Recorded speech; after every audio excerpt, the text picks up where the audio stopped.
Hem, géographie du vide. En fait, avec mon amoureuse, on a été voir le concert de TFN il y a quelque temps, il y a pas très longtemps, qui était très sympa à Genève. Et j'ai trouvé que, en cette période de déménagement, vous voyez qu'il y a du vide ici et il y a du plein par là. C'est, hem, en cette période de déménagement, je me suis dit: «Ben, c'est peut-être le moment heu, de questionner la bibliothèque et puis, comment on range les livres». C'est très drôle parce que là, ça fait, quelques jours quand même que je ne fais qu'emballer des livres. Je je, ah et je sais pas, en fait, on s'en va de cet appartement-là, tout simplement parce qu'on n'avait plus assez de place, pour les livres. Heu, alors il y a des gens qui nous disent, «Mais il faut les donner vos livres». Mais nous, c'est pas l'idée en fait. L'idée, c'est pas de donner les livres, l'idée, c'est de les lire, puis de les avoir. Donc j'aimerais bien avoir vos avis sur ça, si vous avez déménagé des bibliothèques, comment vous avez, classé vos livres? Hem, Moi, c'est assez drôle parce que quand je fais des cartons, hem, j'essaye de les mettre par rapport aux endroits où ils étaient rangés. Puis en fait, et bien souvent, il y a des bouquins que je prends, puis je me dis: «Ah mais non, celui-ci, il faudrait qu'il aille ailleurs». Heu, voilà, et en fait, c'est cette question-là, c'est vraiment, vraiment intéressant. Je me dis: «Je vais prendre plein de bouquins sur le classement des bibliothèques». Heu, Sauf que c'est dans les premiers cartons que j'ai fait. Je pensais pas faire un Twitch, j'en ai pas fait la semaine dernière parce que j'étais vraiment, complètement dans ces cartons. Et et puis le prochain Twitch, normalement, il y aura des bibliothèques derrière moi qui seront, pleines ou moins vides. Voilà. Et je vais commencer par un petit texte de Peter Kroll, qui est qui est dans qui a été édité chez Lurlure, Déploiement. Et j'ai trouvé que ce texte, était, heu, très chouette.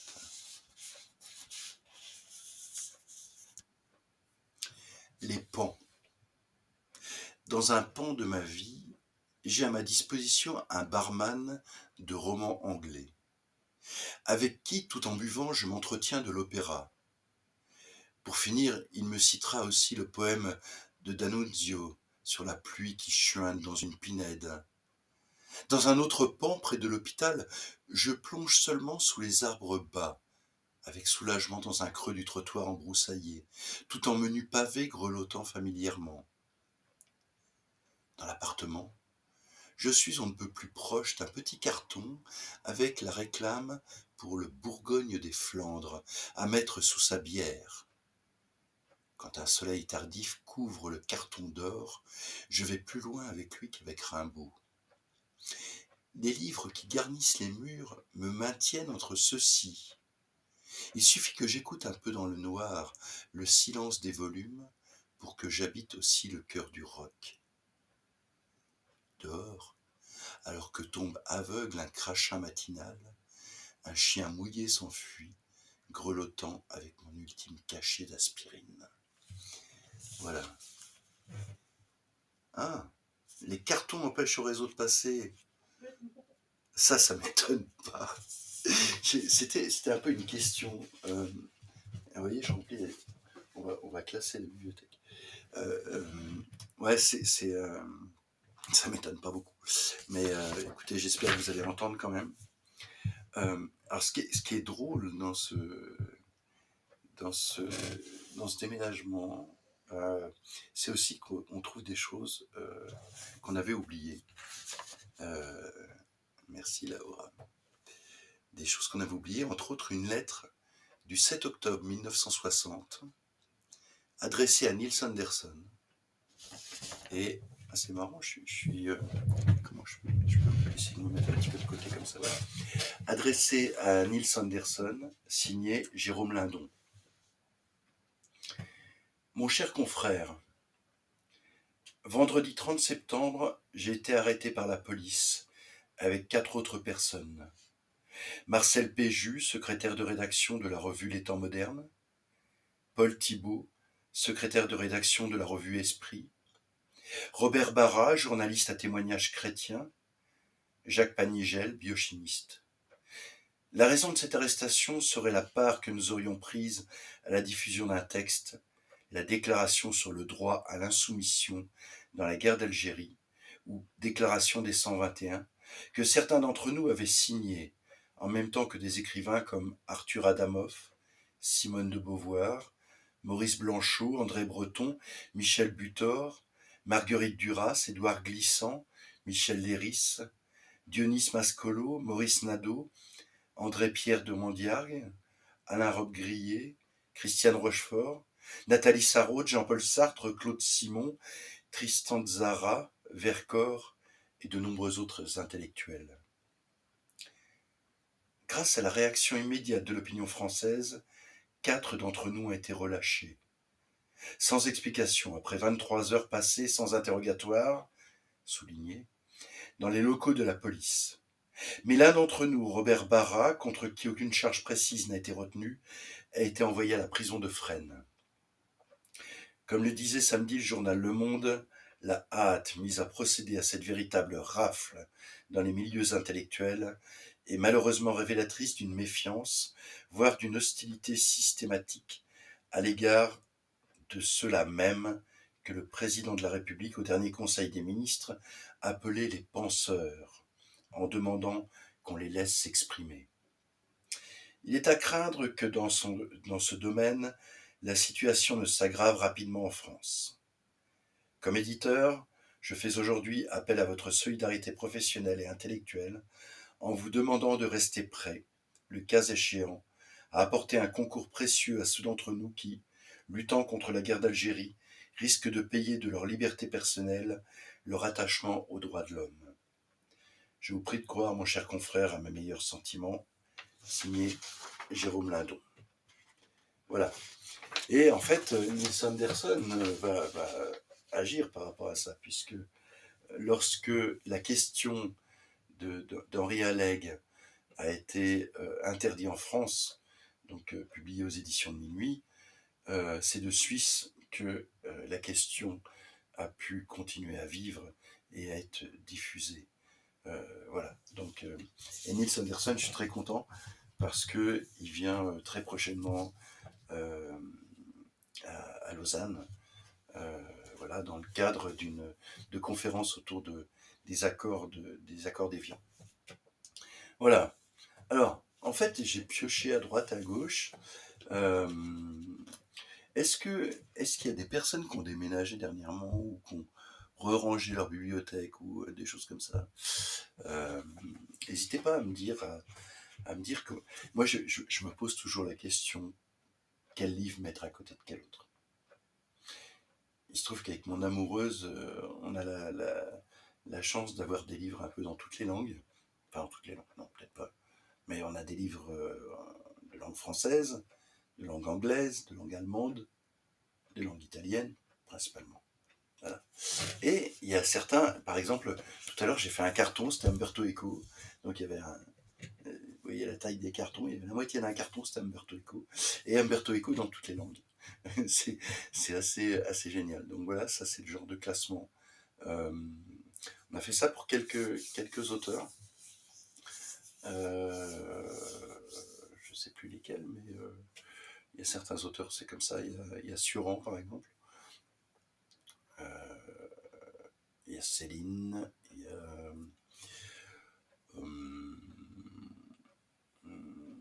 ah oui, comment il s'appelle, Pessoa, enfin voilà. En fait, ils sont sortis un petit peu du cadre alphabétique des auteurs. Et puis voilà. Puis il se retrouve, par exemple, Umberto Eco, il se retrouve dans la bibliothèque italienne. Il se retrouve pas dans... Enfin, juste... voilà, il se retrouve... Voilà. Et il se retrouvait. Est-ce qu'il se retrouvera encore là-bas? Je sais pas. On verra. Et Eri De Luca, par exemple, on a des ouvrages en italien. Où est-ce qu'ira celui-ci? qui nous dit, alors ça c'est en bilingue, c'est traduit de l'italien par Daniel Valin, Aller simple suivi de l'autre impénitent en poésie Gallimard. Classement du feu. Les philosophes partirent les premiers. Marx, Hobbes, Descartes, Schopenhauer. Et puis Montaigne aussi. Automne-hiver 1, Sarajevo. Puis ce fut le tour des romanciers. Dumas, Dickens, Gogol. Et Chalamov fut le dernier à se décomposer dans le poêle avec ses récits de la Colima. Automne-hiver 2. Cette année-là, jusqu'en mai, les mots souffrirent l'enfer pour donner des calories. La 3e année du siège brûla l'étagère du théâtre. D'abord Brecht, puis pêle-mêle Strindberg, Shakespeare, Racine. Enfin, avec les larmes, Tchekhov aussi. La 4e année, c'était le tour des poèmes. Mais la guerre prit fin et les épargna. Classement du feu. Dernière à y être destinée, la poésie en guerre la plus urgente. Bon, alors c'est pas parce qu'on va avoir une cheminée qu'on sera obligé de brûler nos livres. On fera pas ça. C'est pas prévu. C'est pas prévu, à moins qu'il y ait un siège et puis qu'on n'arrive pas à avoir de bois. Mais je pense que les chaises passeront avant les livres. Voilà. Donc ça c'était Eri De Luca. Vous voyez comment on range une bibliothèque? Je sais pas s'ils iront. Peut-être que ça pourrait être intéressant de les classer comme ça, d'une manière aléatoire. Après, c'est pour les retrouver. Il faut avoir la mémoire de à quel moment j'ai mis tel livre à tel endroit et pourquoi. Puis on est 2. Donc c'est pas simple non plus. Alors, j'ai retrouvé le numéro 6 de la revue Hétérographe, qui était publiée aux éditions Mombax, qui était en sous-titrage Revue des homolittératures ou pas. Et dedans, il y a un texte magnifique qui est Une cauchemar.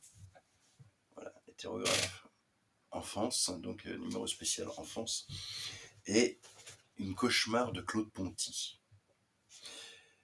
Auteur majeur de la littérature pour l'enfance, Claude Ponty en a renouvelé les codes. Par son trait graphique foisonnant et ses histoires qui osent écarts et détournements du langage, il dessine des petits héros marginaux et résistants, ukulélé, dans un monde dynamité par la fantaisie. Sur l'île déserte, catalogue de parents pour les enfants qui veulent en changer. Avec sa langue savoureusement queer et sa poésie loufoque, il nous offre ici les aventures d'une Fillon et d'un Garcille qui s'envolent. Un jour, la matin pendant le nuit, une Fillon se promène dans un forêt profond, au bord d'un rivière ruisselante, entre des roseaux floutants. Cette Fillon est bon nageur. C'est pourquoi, lorsqu'elle voit un Garcille se noyer, elle plonge et le sauve. Le Garcille est un beau Garcille presque neuf. Il voulait se noyer parce qu'il ne sait pas nager. C'est idiote quand on ne sait pas nager. On vole, lui dit la Fillon. Et ils s'envolent toutes les deux en battant des ailes, des nageoires et des œufs à la neige. Ce qui est idiot, c'est toutes les bêtises que tu écris dans ton devoir de production de l'écrit que je lis là, dit le professeur. Ah, si vous voyez des lilas, c'est que mon devoir n'est pas si idiot, répond la petite fille en montant sur sa chaise pour être aussi grande que le professeur. Le professeur monte sur son bureau pour rester plus grand que la petite fille. Tu mélanges le jour et la nuit, le vrai et le faux. Ce que tu écris n'a pas de sens ni d'orthographe. Je le redis, je l'affirme et le confirme, c'est idiot. Pour en finir, la petite fille monte sur le toit de l'école et crie. Le matin et le soir, on voit bien que le jour et la nuit se mélangent. Ce qui est faux est vrai, et ce qui est vrai est faux. et l'inverse recto verso en même temps dans l'autre sens. Ensuite, elle bat des ailes, des nageoires et des records, et s'envole dans le ciel rejoindre un vol de Fillon à la poursuite de Garcie toute chonchon. D'où tu sors lui demande une Fillon qui s'est coiffé les plumes en chignon rhododendron. D'une cauchemar. J'ai rêvé que j'étais une petite fille, et dans un école, comme dans les contes angoisse, l'horreux. Avec des gens qui n'ont pas d'ailes, oui, qui n'ont pas de nageoires, oui, qui ne savent rien battre, ni les œufs, ni les records. Oui, t'imagines une peu. Viens, oublie ça. Plongeons, les garcis sont déjà atterris. On va se rigoler. Voilà, numéro spécial enfance, des textes superbes. Donc il y a Claude Ponty, il y a Cathy Itac, il y a Albertine, il y a 16 dessins au crayon d'Albertine. Qu'est-ce que je peux vous faire? Voilà, tac, tac. Voilà, par exemple.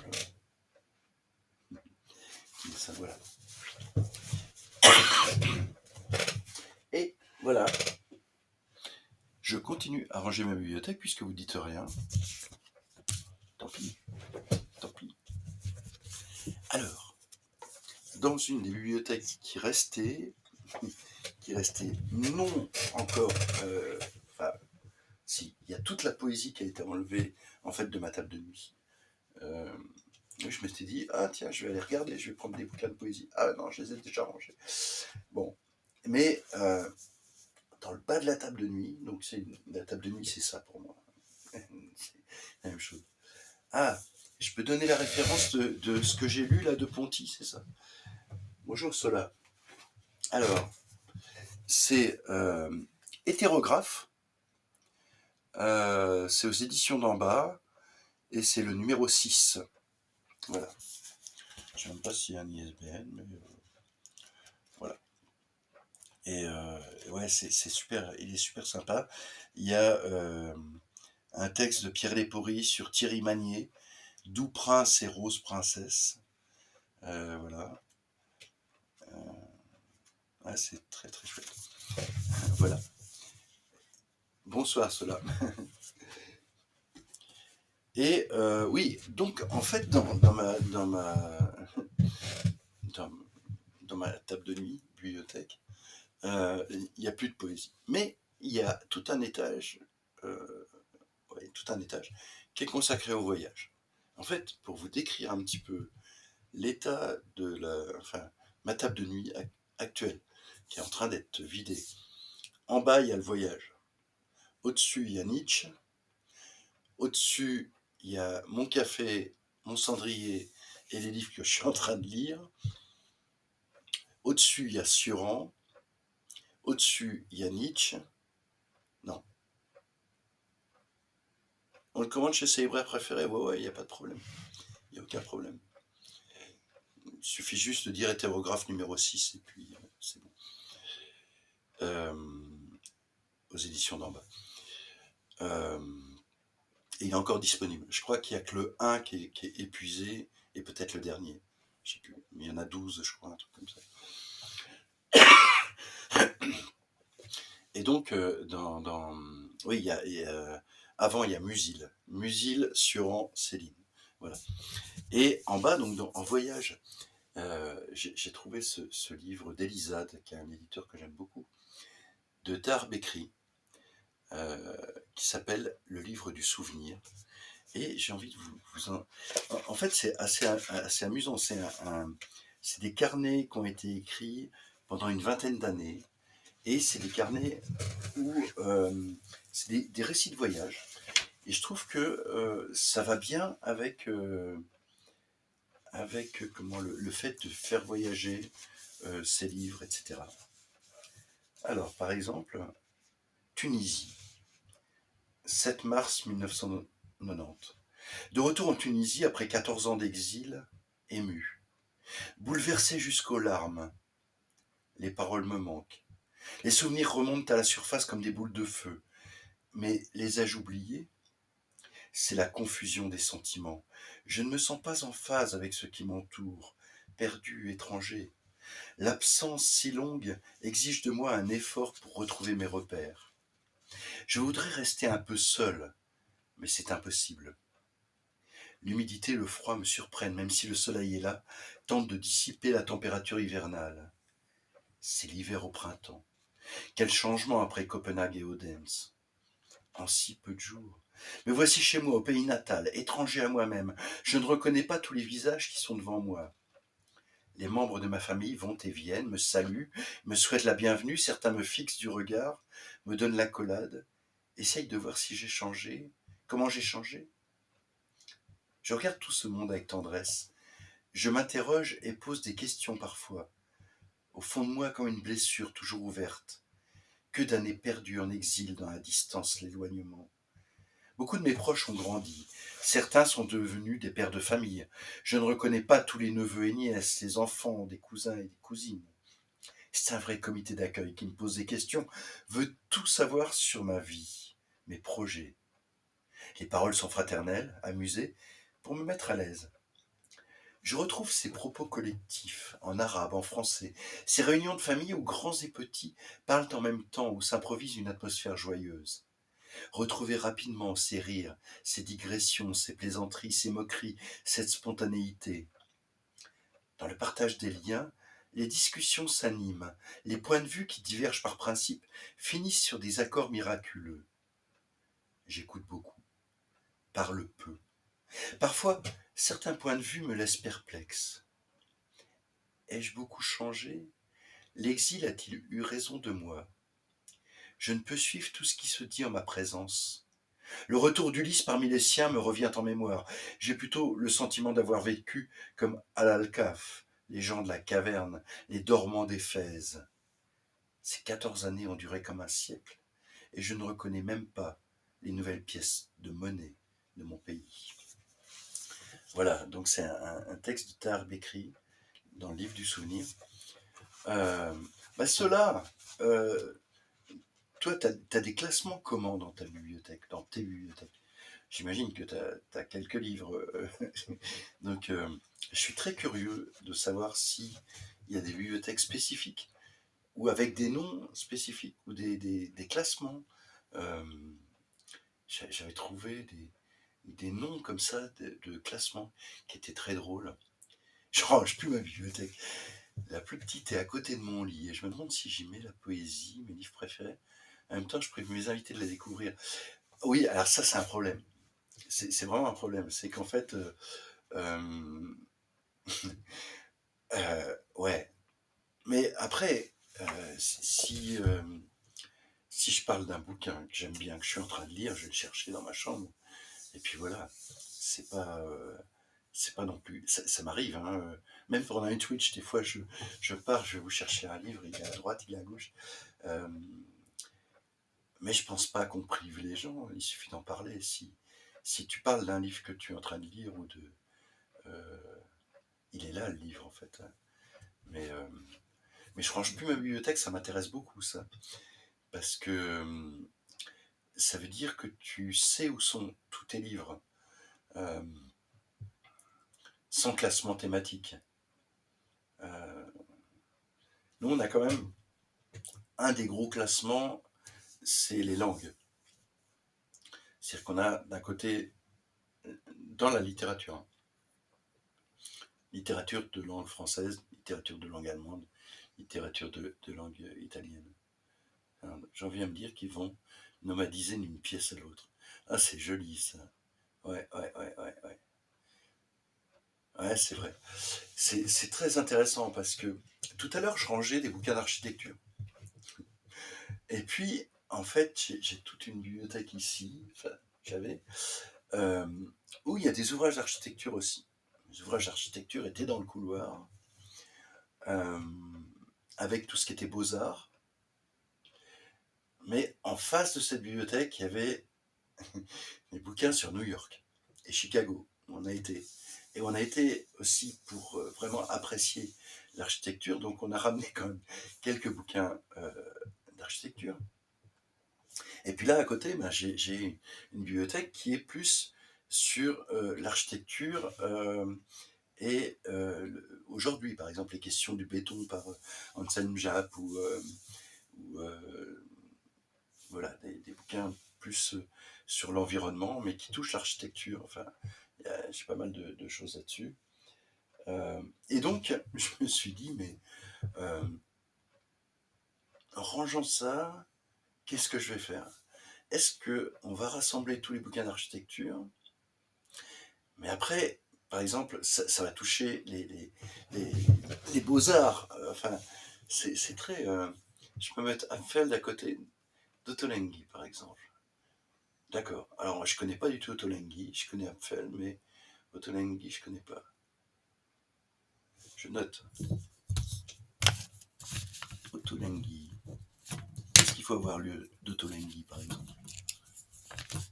et, et pourquoi côte à côte, alors? Ça m'intéresse de savoir pourquoi on met plutôt tel auteur à côté de tel autre.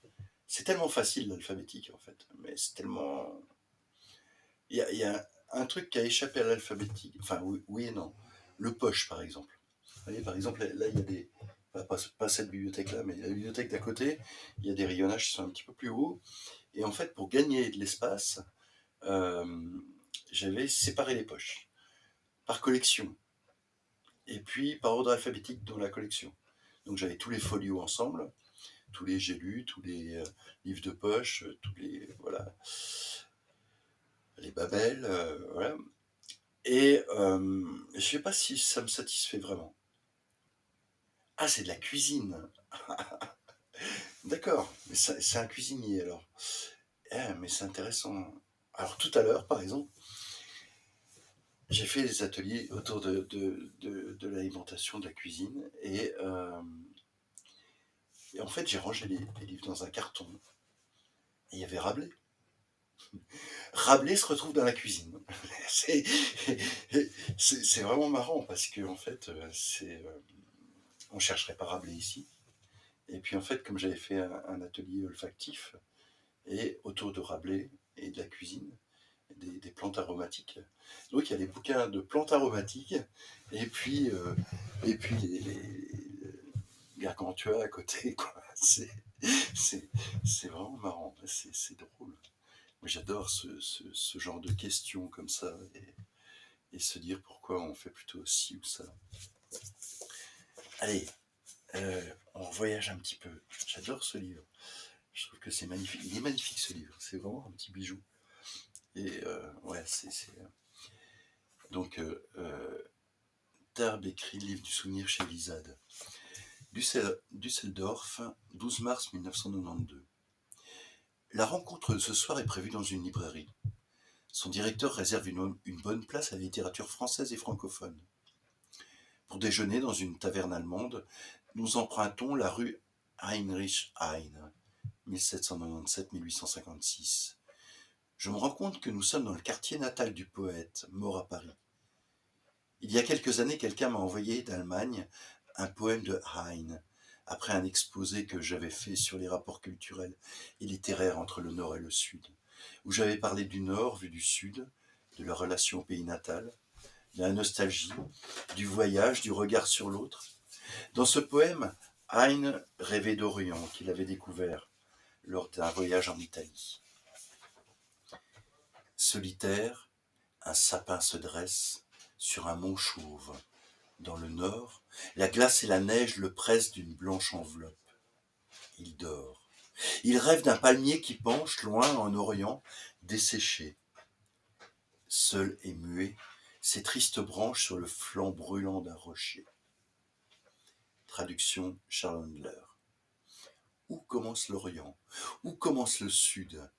À chacun son Orient, à chacun son Sud. Inverser la relation n'est pas moins pressant. Dans mon cas, la question est comment être regardant, cesser d'être regardé. Mais un palmier peut-il avoir la nostalgie d'un sapin? En fait, j'ai vu il y a une dizaine d'années sur la bibliothèque d'Abbey Warburg et son classement par affinité des livres.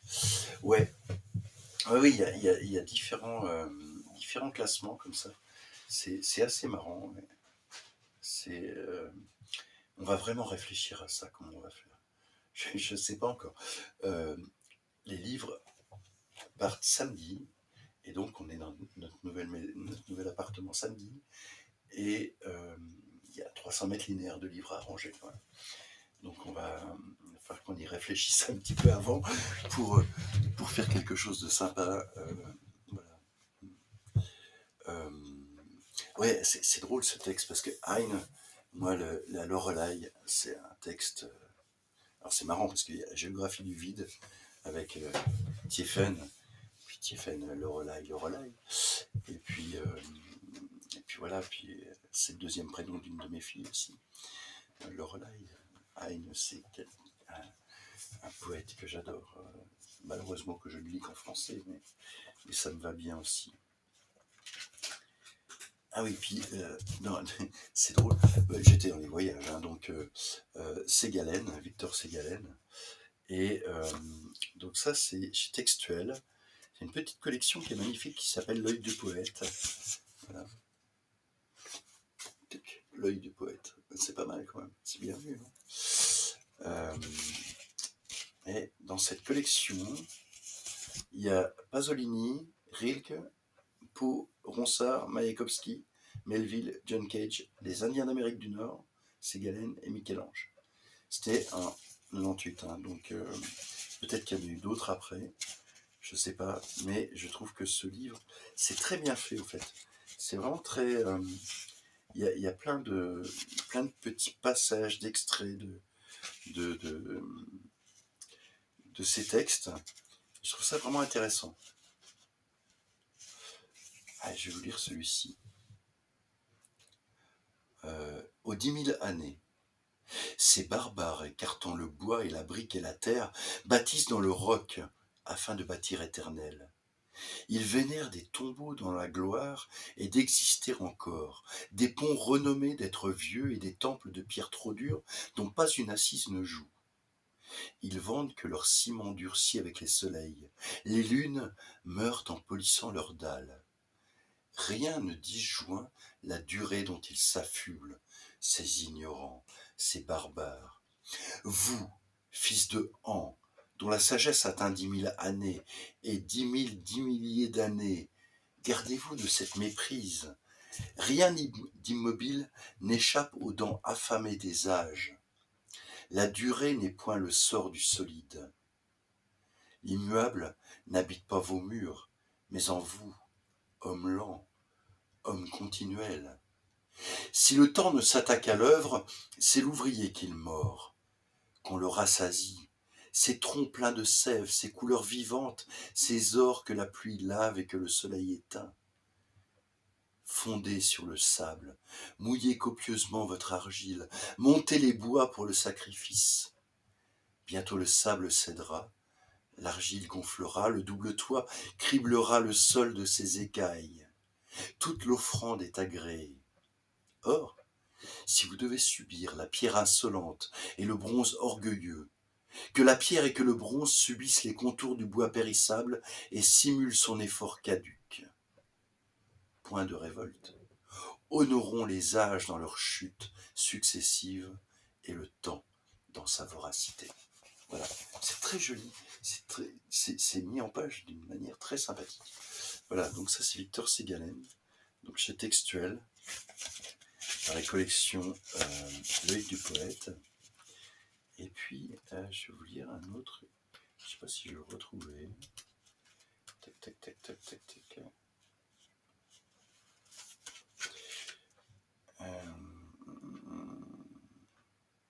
Ah oui, parce qu'on parlait d'architecture tout à l'heure. Moment.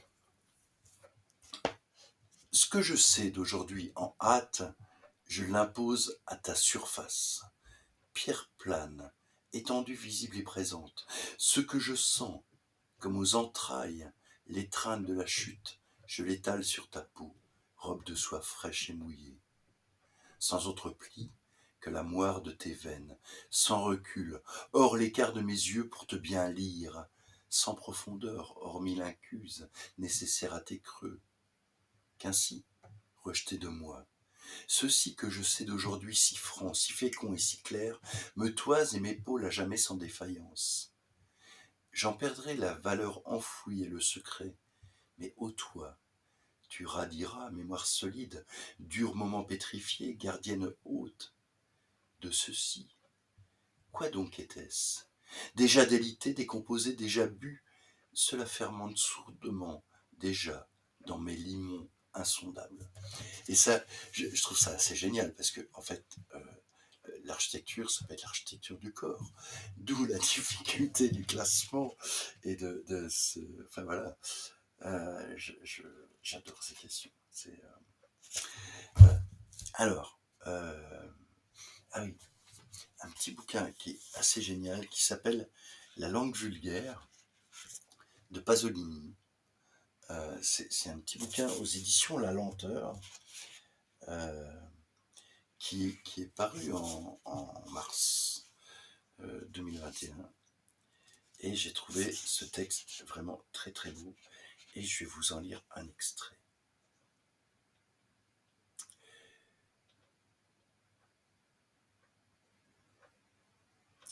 La langue vulgaire, aime-la.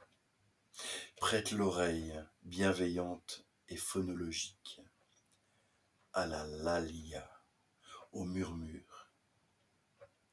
Alors excusez-moi, je sais pas, je vais pas lire en italien parce que là ça va être vraiment très moche. Je vous lis juste la traduction en français, mais il y a le texte en italien. Quelle heure est-il?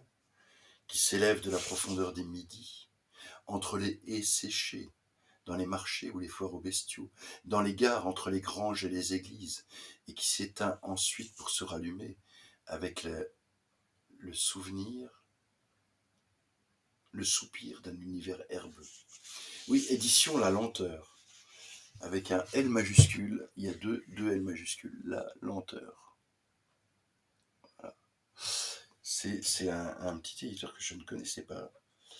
Le texte publié ici est une transcription du débat qui s'est tenu à Lecce le 21 octobre 1975 dans la bibliothèque du lycée Palmieri entre Pasolini et un groupe de professeurs et d'étudiants sur le thème dialecte et école.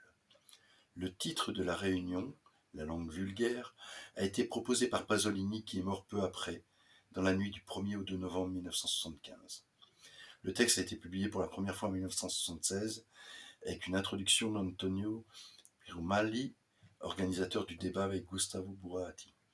En 1987, Editori Riuniti a publié une nouvelle édition du texte avec une préface de Giancarlo Ferretti.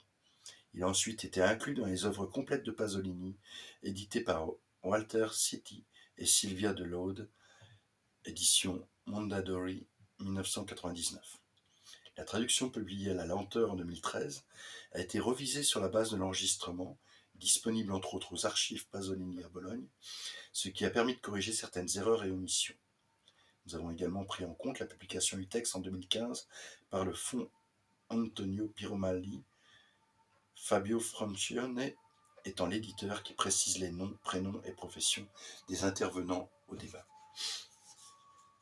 Alors, qui s'éteint ensuite pour se rallumer avec le soupir d'un univers herbeux vers la fin des crépuscules. Sur un tel murmure, penche-toi, comme un prêtre sur la source Castali, parmi les abeilles qui s'abreuvent, travailleuses. Et 1. Ne prononce pas le nom de Dieu en vain, mais invoque-le néanmoins souvent. 2. 10 millénaires nous disent que les hommes ont une lignée et des rejetons. Pas de pilule. 3. Il y a des districts. Évite tout litige. Sors armé. 4. Semblé, tu ne mangeras pas, ni n'élèveras de verre à soie. Le labour fut l'exemple de l'empereur. Toi, prends des photos. 5. Et puis, ne gaspille rien. Investis. En fait, à chaque fois, les fins de phrases, c'est avec des parenthèses. Investi, hop, vous voyez les parenthèses qui sont là. 6. 10 millénaires nous apprennent, former les chercheurs. 7. Pas besoin de machin. Honore les artisans. Une idée pour les syndicats. 8. Défends le code en vigueur. Sans le dépouiller, je t'en prie, des scories du code napoléonien. 9. Lis et nourris la vache égarée. Pour peu que ce soit bien une vache. 10. La parole paternelle et compassion. Filiale la dévotion. La fraternité mutualité. Du môme, la parole et respect. Dans ton fascisme dépourvu de violence, d'ignorance, de vulgarité, de bigoterie, droite sublime qui est en nous tous, rapport d'intimité avec le pouvoir. Hic. Prends tout cela sur tes épaules. Les miennes en sont indignes, personne n'en comprendrait la pureté, et un ancien est sensible aux jugements sociaux, d'autant plus quand il y accorde peu d'importance. Ce sont des dieux par gaieté. Il doit, comme un enfant, respecter sa propre figure publique.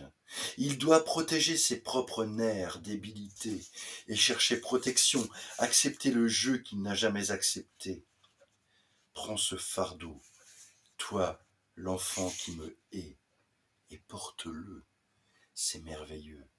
Ainsi, je pourrais avancer, alléger, et choisir définitivement la vie, la jeunesse. Voilà, c'est assez fou quand même de penser que ce texte quand même euh, a été lu, a été pensé 10 jours avant son assassinat. Quoi. C'est très très troublant, je trouve. Voilà. Avec mon amoureuse, on avait été voir un film de Pasolini sur la plage où il a été assassiné, à côté de Rome. C'était très émouvant aussi. Voilà, la langue vulgaire. Alors Pasolini, pareil. On a des ouvrages dans les différentes langues, italien et français, principalement, je crois, et qui sont tous mis ensemble. Alors, on a quand même quelques auteurs comme ça qui sont...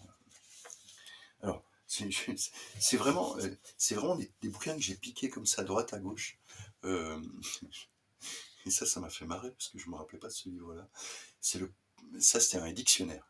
Voilà.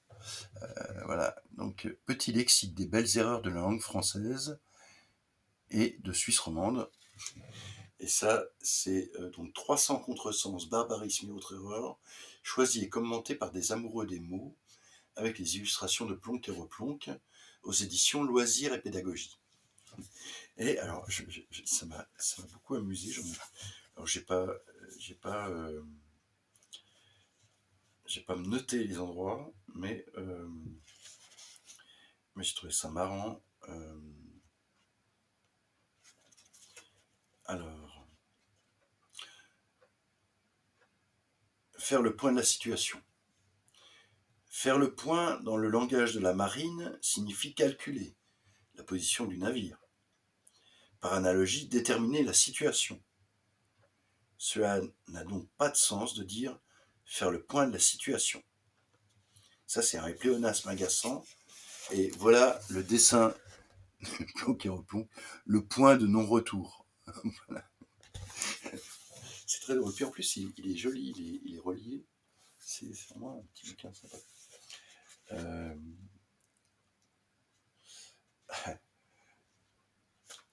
Opposer son veto. Veto est un mot latin, invariable, signifiant je m'oppose. C'est la formule que les tribuns du peuple employaient pour s'opposer à la promulgation des décrets du Sénat romain. C'est aussi le droit confédéré à une autorité de s'opposer à la promulgation d'une loi votée, l'adoption d'une résolution. Par extension, opposition, refus. La tournure opposer son veto est donc pléonastique. On dira mieux mettre son veto ou prononcer un veto. Et une illustration, et je vous lis quand même la légende de l'illustration. Chez le veto, malgré une farouche opposition au suppositoire. Voilà. C'est Plonk et Replonk, c'est vraiment extraordinaire.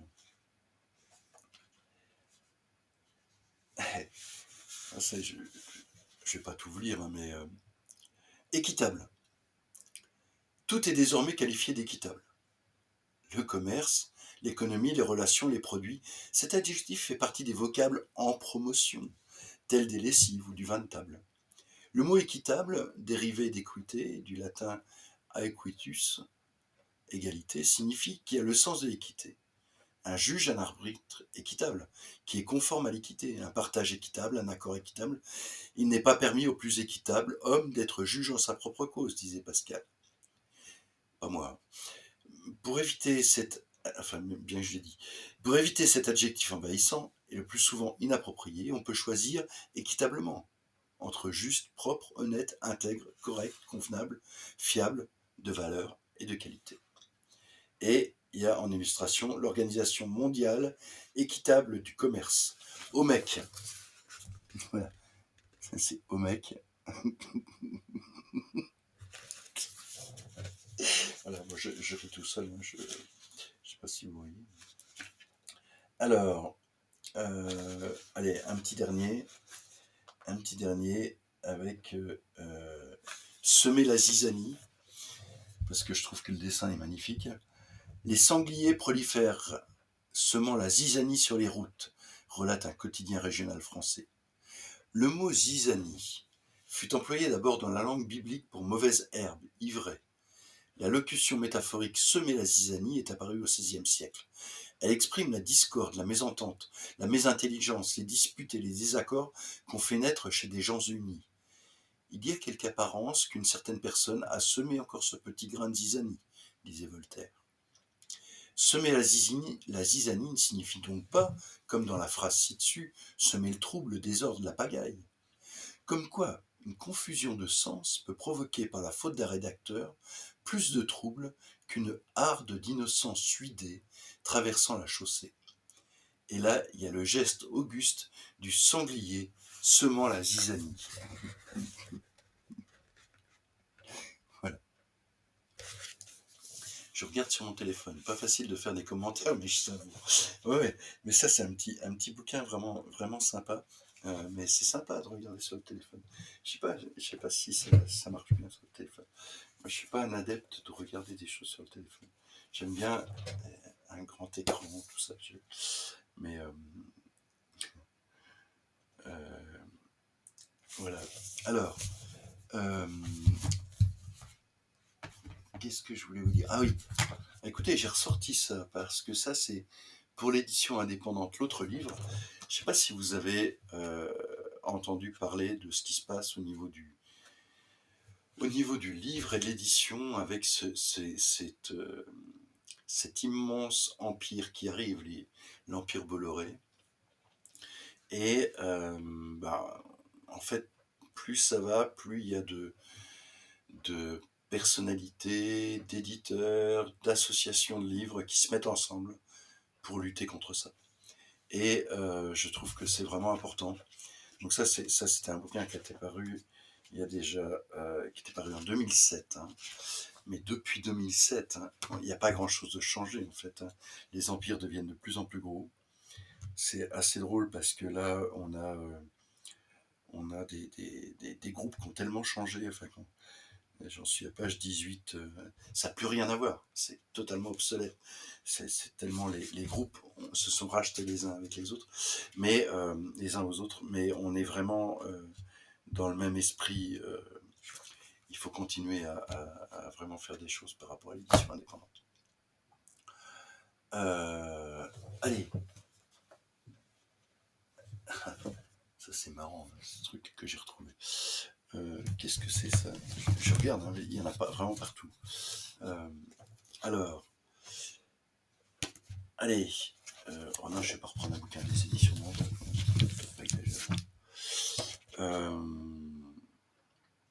Ah bah ça c'est bien. Ah oui, en fait non, on peut pas savoir en fait combien il y a de personnes.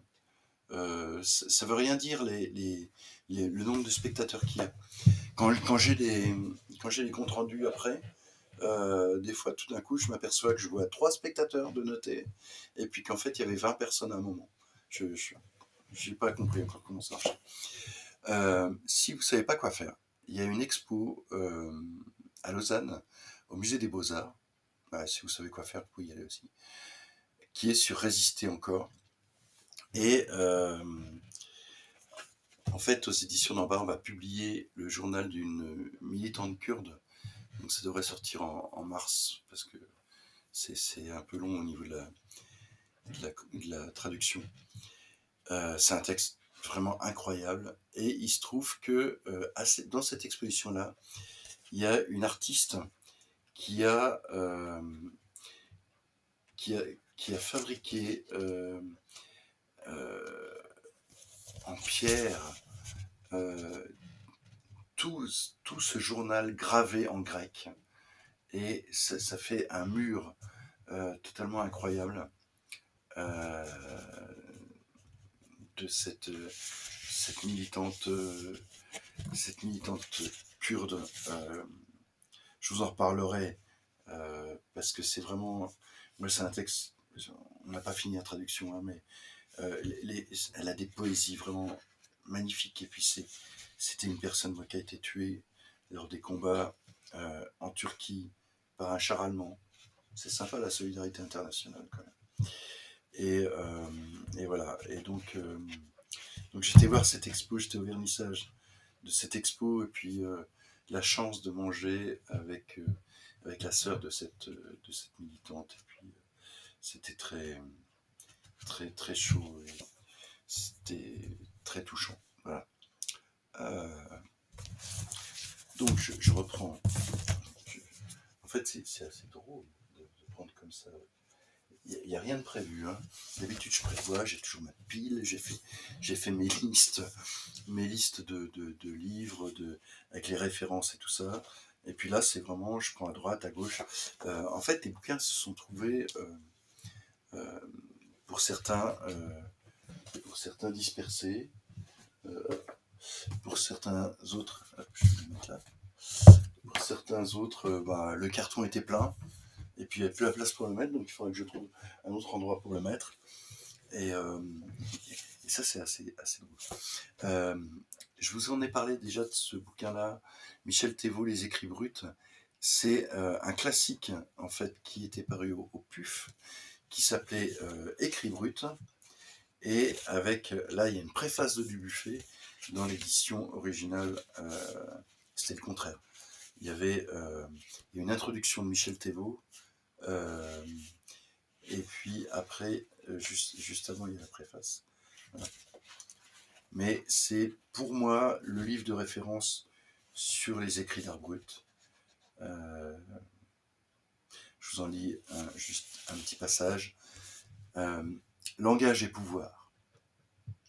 André Malraux reproduit dans son ouvrage intemporel quelques peintures remarquables qu'il désigne cavalièrement de la mention anonyme œuvre de débiles mentaux. On entend généralement par là des adultes restés incapables de lire et d'écrire et qu'on a placés dans des institutions spécialisées. Mais il faut croire que certains d'entre eux peuvent se montrer très inventifs dans le domaine de l'expression plastique. Chez Malraux lui-même, c'est l'inverse. Les quelques griffonnages qu'il lui est arrivé d'exécuter sont rudimentaires et stéréotypés.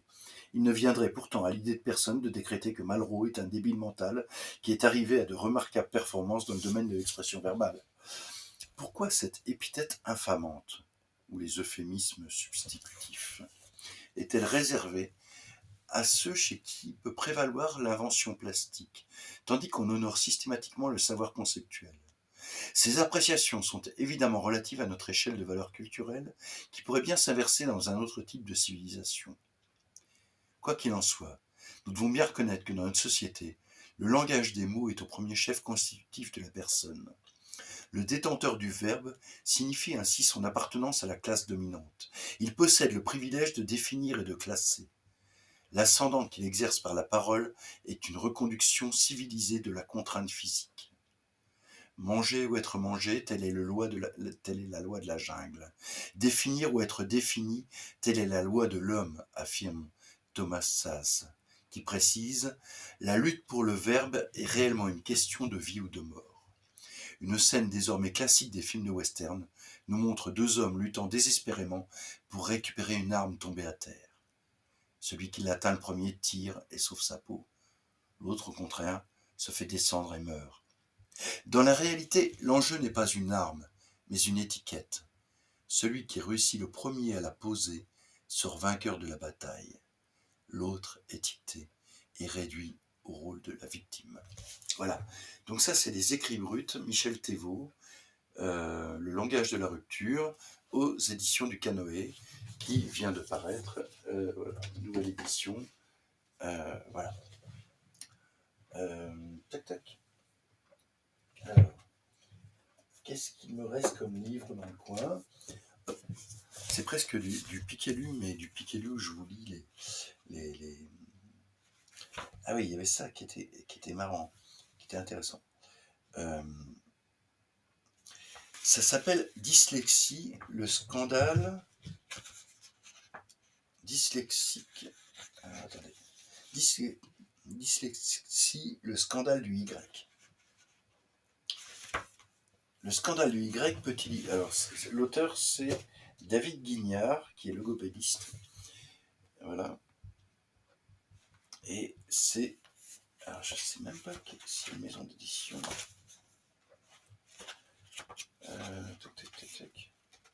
Le lieu 2001. Ah, pour trouver ça, par contre, c'est pas gagné. Mais voilà. Le scandale du Y, petit livre choc qui clarifie un sujet d'intérêt général. L'enseignement de la lecture. Il suffit pour cela de respecter une hygiène didactique précise et d'instaurer d'emblée une bonne stratégie de déchiffrage. Or, depuis bientôt 30 ans, nous faisons justement l'inverse, pour avoir suivi des théoriciens qui manquaient d'expérience pédagogique. Tous les parents, tous les enseignants, tous les spécialistes concernés par l'apprentissage du langage écrit doivent en être informés. Lorsqu'on laisse voir les signes phonétiques à un enfant qui apprend les lettres, on introduit dans un programme de base des parasites virulents qui vont s'y fixer et qui peuvent y proliférer pendant des années. Alors, moi je ne l'ai pas lu en entier ce bouquin, mais j'ai trouvé ça hyper intéressant. Je vais vous lire un extrait. Lecture à coup sûr, de plein pied. Si l'on en croit la sagesse populaire, problème bien posé serait à moitié résolu. Nos deux premiers chapitres ont ordonné une série de notions claires qui permettent une compréhension valable. Problème bien posé, c'est désormais chose faite, ou presque, car il suffit maintenant de rappeler quelques idées forces pour faire le point de notre acquis. Et nous entrerons de plein pied dans la partie de l'ouvrage, où sera définie en ces grandes lignes une pédagogie saine de la lecture synonyme de prévention de la dyslexie. Brièvement dit concernant les deux premières catégories de causes, neurologiques et affectives, il faut donc d'une part retarder cet enseignement, comme nous l'avons vu, et d'autre part le proposer sous une forme assez progressive et fiable pour éviter aux élèves fragiles l'humiliation désécurisante d'un échec même momentané. Lire et apprendre à lire étant deux démarches bien distinctes, il est impératif de centrer l'apprentissage sur l'assimilation du système lexique, avec pour visée constante un trio de notions étoiles, clarté, simplicité et logique. Il convient notamment d'éviter l'épellation, tant que la lecture n'est pas tout à fait acquise. Quant aux signes phonétiques, fléaux redoutables, pas question de les montrer seulement avant plusieurs années, ils ne deviendront utiles que pour l'étude d'une langue étrangère. L'assimilation du système consiste donc en un montage qu'on pensera en termes d'hygiène préventive. C'est dire que les câblages initiaux seront assurés de manière à anticiper sur les difficultés connues. À cet égard, l'ordre d'apprentissage des lettres et des graphies complexes a une grande importance. La structure syllabique du langage oral, ayant servi de base à l'élaboration de notre langage écrit, c'est la trame des syllabes qui favorise au mieux la greffe de l'écrit sur l'oral. L'intégration syllabique, par conséquent, sera l'étape clé qui permettra une vérification rigoureuse garante du succès. Bien entendu, on ne proposera une acquisition nouvelle qu'au moment où les anciennes seront bien fixées. Ainsi, l'élève pourra toujours se fier totalement aux lettres, pour lesquelles, par ailleurs, on aura choisi au départ les caractères les plus grands et les plus clairs possibles. La progression individuelle de chaque élève sera respectée. Il est évident qu'un tel programme nécessite un matériel didactique adéquat. C'est très intéressant parce qu'il y a eu beaucoup de controverses autour de ces ces principes de lecture syllabique ou voilà. Mais voilà, c'est pour nourrir la réflexion. Voilà. Euh, donc il y avait ça. Et tac, tac. Ah, c'est marrant. En fait, je suis dans la... Oui, alors là, je vais pas vous le dire, c'est en italien, donc ça va être un peu compliqué. Ah, je suis dans un... En fait, il y a un rayon linguistique qui s'est trouvé ici, euh, sur René Rivara, le système de la comparaison sur la construction du sens dans les langues naturelles, aux éditions de Minuit. Alors, c'est marrant, c'est la collection de propositions. Alors, je ne connais pas du tout ce livre, hein, donc je ne vais pas vous en parler. C'est un ouvrage qui a été écrit en 1990. Voilà. Les langues donnent du réel une représentation imparfaite, en raison notamment de l'absence de corrélation régulière entre les structures linguistiques et les structures de ce réel. Voilà. Ça doit être intéressant. Ça sera à lire un jour. Allez, je reprends Tahar-Bekri. Je termine par Tahar-Bekri. Merci Sola pour ta présence, pour tes interventions. Et puis la prochaine fois, ben, on se voit ailleurs. Est-ce que ça sera la géographie du plein? Je sais pas. J'ai pas envie que ce soit vraiment plein. Messine, Sicile, 7 février. Une région à laquelle la colombe a prêté son collier. Le paon l'a embellie de ses plumes. Les fleurs en sont comme du vin pur. Et les cours des maisons découpent. Hymne Calaquès. Le voyage en train de Palerme à Messine est un des plus beaux voyages que j'ai pu effectuer.